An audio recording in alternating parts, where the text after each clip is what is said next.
sekalian, saya berupaya untuk tidak lebih dari 15 menit, karena memang sebenarnya topik ini sangat membutuhkan waktu kalau memang teman-teman pengen mastery betul. Tapi anyway, nanti setelah ini kita diskusi dan nanti mungkin akan di-arrange waktu yang lain untuk lebih spesifik.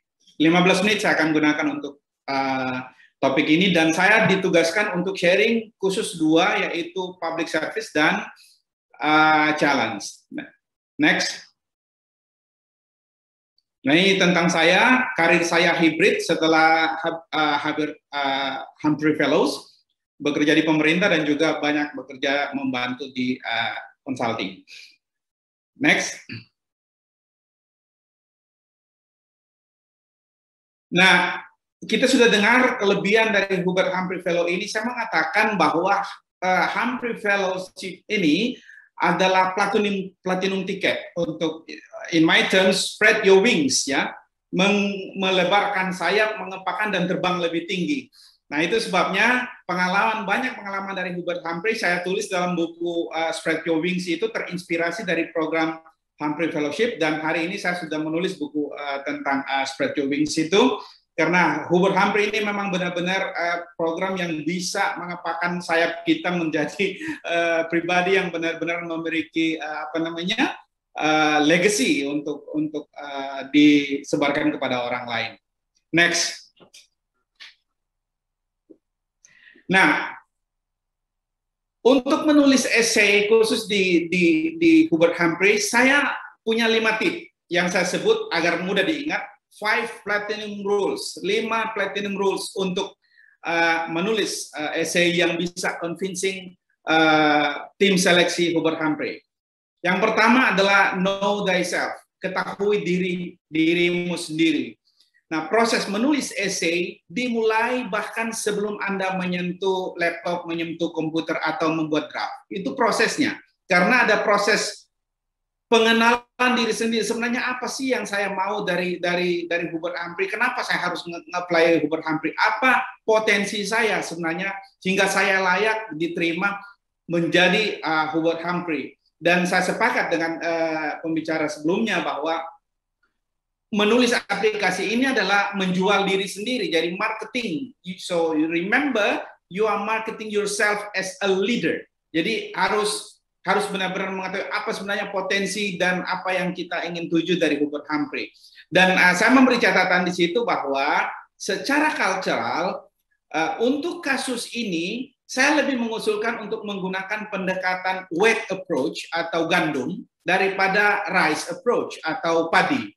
Nah, ini secara cultural harus dipahami bahwa kebanyakan kita kan menggunakan ilmu padi, yaitu semakin berisi semakin menunduk, yang pada aplikasinya disalah terjemahkan sebagai inferior atau mentalitas inferior. Contoh seperti saya.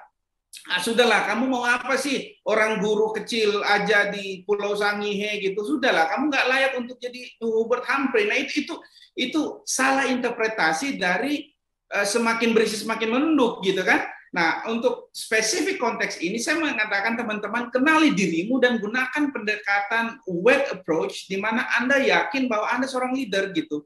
Nah, jadi itu. Jadi, kenali dirimu, kemudian research seperti yang Mbak Evi katakan, apa yang akan Anda tuju di Amerika. Next. Rules kedua adalah, tadi juga sudah banyak dijelaskan, tetapi rules kedua adalah understand the questions. Pahami. Jadi setiap pertanyaan itu kan ada tujuannya kenapa pertanyaan itu ditanyakan gitu kan. Jadi nah caranya gimana memahami itu? Identify the keywords. Identifikasi pertanyaan itu. Jadi jangan setelah membaca itu langsung Anda menjawab. Jangan. Step back dulu, identifikasi apa maksud pertanyaan ini. Apa sebenarnya apa yang sedang ditanya gitu. What behind the questions. Apa yang ada di balik pertanyaan itu. Kemudian apa yang diharapkan dari jawaban Anda gitu. Nah, misalnya tentang public service itu, saya kasih contoh di sini meskipun tidak perlu saya baca semuanya, tapi kata kuncinya di situ adalah kontribusi. Leaders who contribute have demonstrated a strong commitment. Jadi bentuknya adalah have demonstrated a strong commitment. Artinya Anda sudah berbuat, bukan baru merencanakan gitu ya. Nah, identifikasi apa yang sudah Anda perbuat yang mendemonstrasikan kontribusi Anda terhadap public service. Itu penting. Sehingga bikin peta ideas itu merupakan bagian penting untuk memahami pertanyaan yang sedang ditanyakan. Next. Nah, ini contohnya ya. Saya kasih nanti minta panitia untuk sharing ini. Tetapi saya coba mendemonstrasikan bagaimana ini real dari aplikasi saya, teman-teman. Jadi bagaimana saya mendemonstrasikan, saya menganalisa pertanyaan itu, oh apa yang diminta sebenarnya. Jadi saya garis bawahi, contribute, dan have demonstrate a strong commitment. Nah, setelah itu teman-teman, setelah kita memahami, maka mulailah membrainstorming kata-kata apa yang sangat strong, convincing tentang diri Anda dan tentang apa yang Anda lakukan. Di dalam essay saya misalnya ada kata-kata misalnya I have dedicated my entire capability. Nah, itu sangat strong, mendedikasikan keseluruhan capability. Nah, itu contoh-contoh yang bagaimana Anda merespon pertanyaan itu. Knowledge and skill to get involved in the development of rural education. Jadi konteks yang saya tuju dijelaskan juga di situ. Jadi kata Mbak Evi tadi, be very specific. Jangan bilang bahwa saya ingin berkontribusi memajukan Indonesia, itu terlalu luas. Secara spesifiknya apa yang Anda sudah lakukan gitu. This is done, for example, in my example, by establishing a non-formal learning institutions called Bright Learning Center, which initially established blah blah blah, expanded its role as a center for rural education development studies. Jadi straight to the point. Apa yang sudah saya lakukan? Ini loh yang saya lakukan gini ya.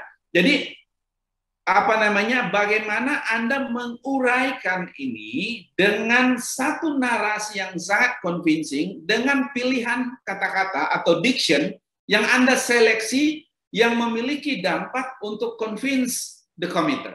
Jadi tidak sembarang tulis aja. Jadi saya menulis ini pun sendiri ketika itu saya banyak sekali mencari persamaan-persamaan kata yang dengan dampak katanya lebih kuat gitu, kesan katanya lebih kuat. Jadi klik kanan itu sering saya lakukan gitu. Kemudian saya lihat diksi ini apa sebenarnya yang saya. Jadi tidak sekedar menulis begitu, jadi kata-katanya untuk menjawab apa yang di expected dari question itu. Next. Nah, ini sambungannya. Nah, gini. For example, community investment civil investment. Nah, despite the difficulties, nah ini nanti akan masuk juga berkaitan juga dengan challenge nanti. In particular, the lack support of financial resources, the small organization has shown commitment to the development of the community. Nah, ini bagaimana kalimat itu kita desain tidak mengeksagerasi atau tidak mensugarcoating, tetapi kontennya benar-benar meyakinkan, jujur. Tapi pemilihan katanya harus dipikirkan dengan baik. Next.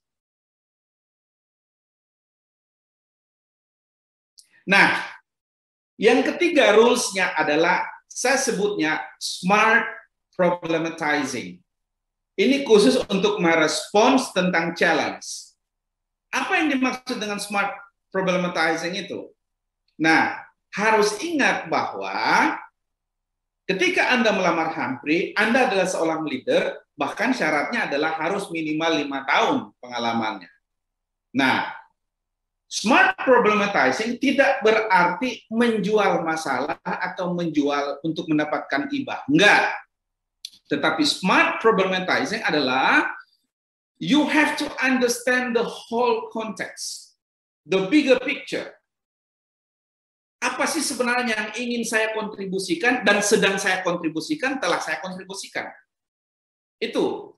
Jadi, gimana caranya untuk smart problematizing? Sebelum Anda menjawab pertanyaan itu, Anda harus mengerti dulu. Jadi tips saya gini, Anda baca, ya, apa sih target SDGs misalnya? Itu dalam global konteks yang global ya. Apa target SDGs? Tadi juga sudah disinggung RPJMN-nya seperti apa. Nah, setelah dari SDGs, oh ternyata SDGs itu ada 17 isu yang sangat krusial Dan United States is very concerned about this. Every country in the world sangat concerned dengan SDGs, ya kan? Lo udah tahu 17 SDGs, RPJMD-nya seperti apa, di dalam konteks daerah, RPJMD-nya seperti apa, kemudian mengerucut lagi, lantas apa yang Anda lakukan. Jadi ketika Anda menuliskan siapa diri Anda, problem yang sedang Anda coba pecahkan lewat kontribusi dan peran Anda itu terkait dengan gambar besarnya, gitu. Itu yang dimaksud dengan smart problematizing. Jadi saya bilang, mengerti dulu gambar besarnya, kemudian peel the onion, kayak mengupas bawang, sampai kepada the core, which is you. So from global issue, national, regional, local, then you. Jadi ada satu linearitas isu yang Anda kembangkan di situ, dan Anda propose bahwa ini loh yang saya tawarkan untuk mengadres isu itu, dan ini loh kontribusi saya. There's never such thing called a small contribution. No, every contribution is valued. Jadi jangan pernah meng-underestimate, oh saya cuma ada di pulau kecil, pulau terluar, pulau Sangihe kecil lagi, staff saya cuma 3 orang, gimana saya mau ngajuin? Jangan. Every contribution is valued. Yang penting adalah bagaimana Anda mengadres kontribusi itu, melingkan kontribusi itu terhadap isu yang memang krusial dihadapi oleh global, national, lokal, dan Anda. Gitu. Jadi bikin cascading, saya bilang cascadingnya dari itu. Jadi itu yang saya sebut dengan smart problematizing, khususnya challenge. Contoh, next. Nah, saya pengen langsung kasih contoh ya, jadi supaya teman-teman langsung bisa lihat, oh kayak gitu yang dimaksud gitu ya. Nah, di aplikasi itu kan dibilang describe a problem or challenging situation that you took initiative to resolve. What step did you take, dan seterusnya. Oke, yang di situ apa? Kalau merujuk ke rules yang tadi saya bilang yang nomor 2 itu understand the questions, maka apa yang di balik pertanyaan itu adalah mereka ingin lihat, tim seleksi ingin lihat problem solving skills, leadership abilities. Itu yang Anda harus ada di what you have to have in mind ya. Saya kasih contoh bagaimana smart problematizing ini. Dan ini real di aplikasi saya. For a long time, Sangihe Regency is struggling with the problem of education accessibility. Education, part of global issues. The Regency consists of 127 islands with 77 inhabited. Jadi di sini saya gambarkan, kami punya 127 pulau loh. Gitu kan? Not all inhabited islands have secondary school. Tidak semua pulau ini memiliki sekolah. In order to have the education school, people have to move their entire family to the main island or to the nearest island where the secondary school are. Since the commuting through sea transportation every day is nearly impossible. Jadi bentuknya naratif, tidak mengada-ada, tapi very smart you put that in a sentence which is marketing yourself as the problem solver. Jadi kayak gitu. Jadi exercise-nya nanti adalah when you start about thinking about challenging problem, apa sih sebenarnya yang saya address selama ini? Banyak orang yang tidak tahu bahwa kerjanya mengadres problem loh. Ya, sehingga ya banyak terjebak bekerja tetapi justru menciptakan problem baru. So avoid that. Jadi contohnya. Jadi smart problematizing. Next.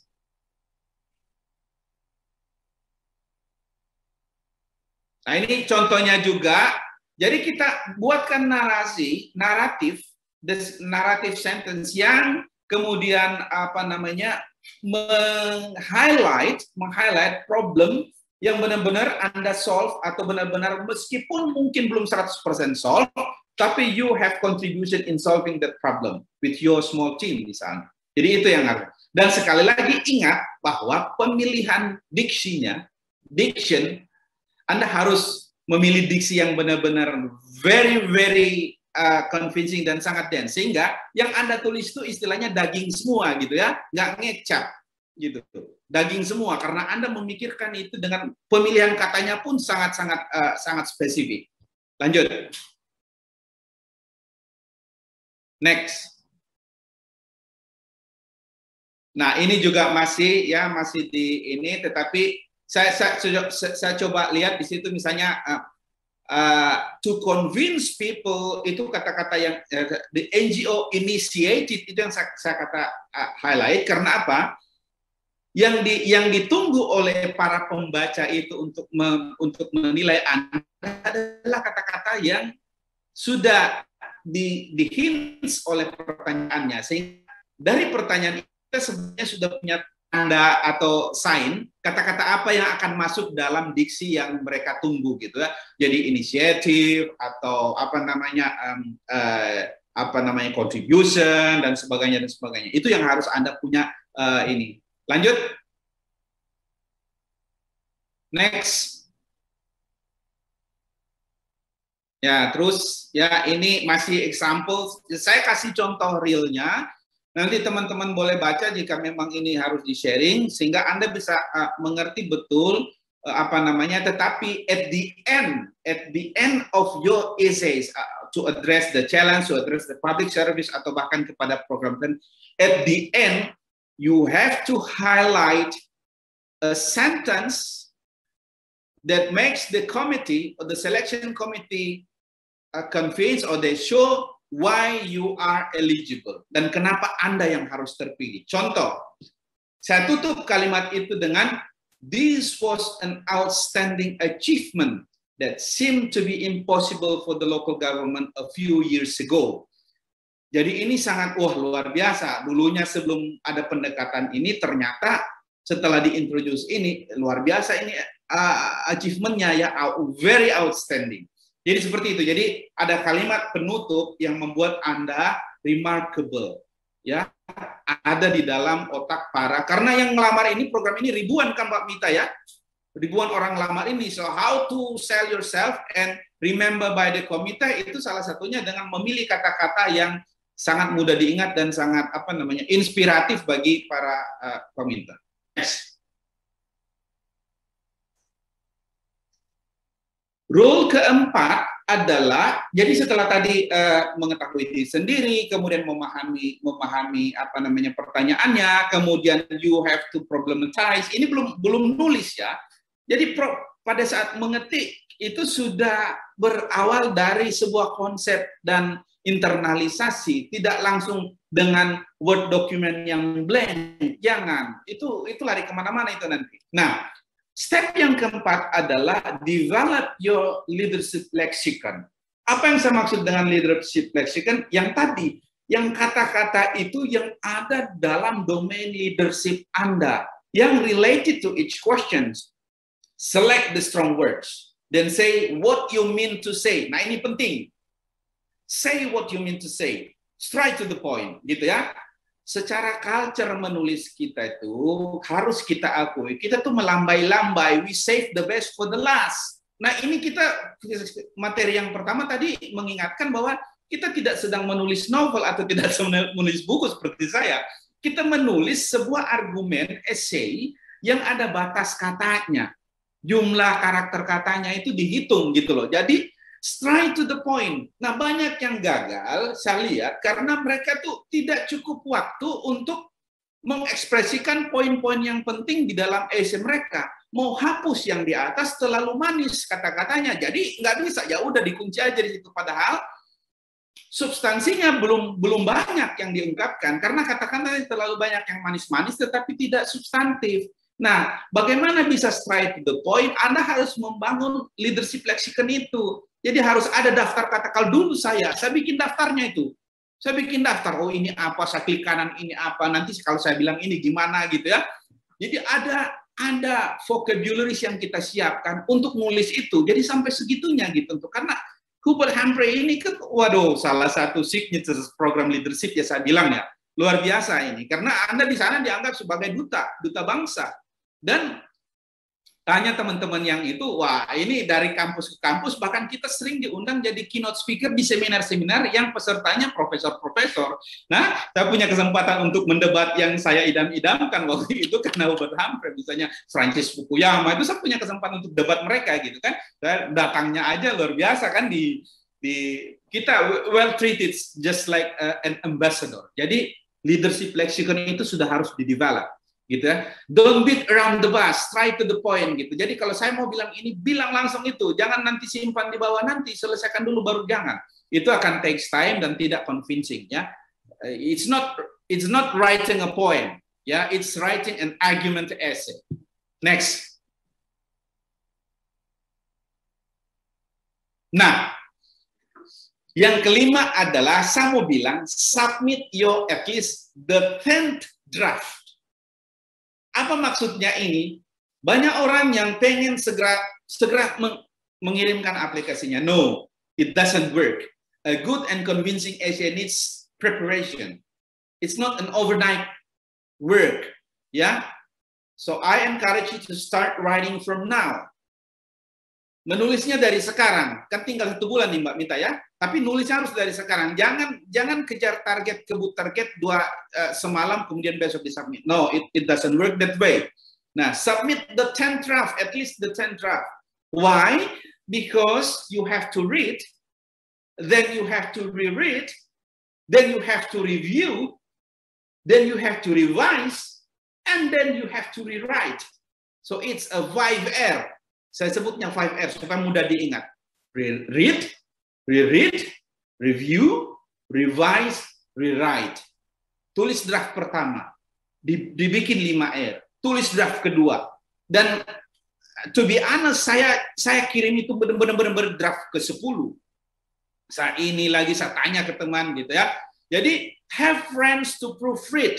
Karena banyak juga, jadi leadership gimana mau leadership, nulis aja banyak typos kayak gitu misalnya ya. So itu hal-hal yang kecil tetapi it gives the impression about who you are. Jadi have friends to proofread and challenge. Saya bilang challenge your writing as devil advocates. Jadi misalnya tentang proposal, tentang yang tadi program plan dan sebagainya. Ajak teman untuk diskusi, bisa nggak saya begini? Nah, itu devil advocate sangat berguna untuk lebih memperkuat argumen Anda ketika Anda tulis, gitu ya. Jadi, nah, yang terakhir, kalau memang Anda ragu dan masih butuh support, have a professional to help you. Ya, you have to invest. Ya, jangan ragu untuk invest. Cari teman-teman yang bisa untuk helping kita untuk invest. Nggak apa-apa kita either not harus money kan, tetapi harus ada apresiasi ke mereka. Tapi cari profesional yang bisa ini untuk menghelp kita. Syukur-syukur Anda bisa mendapatkan alumni misalnya yang dekat dengan rumah Anda atau dekat dengan organisasi Anda. Syukur-syukur Anda, karena mereka tahu persis gimana caranya untuk menjual marketing themselves untuk bisa terpilih sebagai Hubert Humphrey Fellows. Jadi ini 5 tipnya. Sekali lagi, to sum up ada 5 tip. Yang pertama, harus tahu diri sendiri itu apa.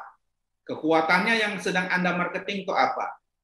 Yang kedua, Anda harus mengerti question dan apa di balik question itu. Ya. Dan yang ketiga, smart problematizing. Ketika Anda menulis khususnya tentang challenge, ya. Jadi jangan menulis challenge itu sebagai menjual kesusahan. No, tetapi yang ditampilkan di situ adalah bagaimana Anda telah berkontribusi sekecil apapun, convince the jury untuk melirik Anda bahwa Anda adalah seorang problem solver yang memiliki leadership capability. Yang keempat adalah develop your leadership lexicon, dan yang kelima submit your 10th draft at least. Artinya you have to read, reread, review, revise, rewrite. Jadi barangkali ini sehingga mudah diingat dan diaplikasikan. Apabila ada yang nanti bisa didiskusikan, nanti lewat teman-teman di Aminef juga bisa kita diskusi mungkin informal, tapi kontak lewat Mbak Mita tentunya. Next. So itu dari saya. Thank you. Dan again, it's time for you to spread your wings, as my book said so, to spread your wings and fly even higher. Karena saya telah membuktikan bahwa Hubert Humphrey merubah hidup saya, merubah cara saya melihat sebuah permasalahan, merubah cara saya melihat masa depan. Dan itu pengalaman-pengalaman yang sangat berharga, itu banyak sekali saya tulis di buku saya. Minta maaf Mbak Yuta, saya tidak jualan, tapi saya sharing aja nih. Tapi sekali lagi, it's time for you to spread your wings, dan let me know if you need some support, mungkin lewat Mbak Mita, dan saya yakin teman-teman alumni Hubert Humphrey akan sangat suportif untuk teman-teman yang hari ini sedang berjuang, karena belum sampai 100 orang di Indonesia untuk Hubert Humphrey. It means itu dari tahun 79. It means jika Anda terpilih, you are really an outstanding leaders. So thank you for the time and having me to sharing this experience. Thank you, Mbak Mita.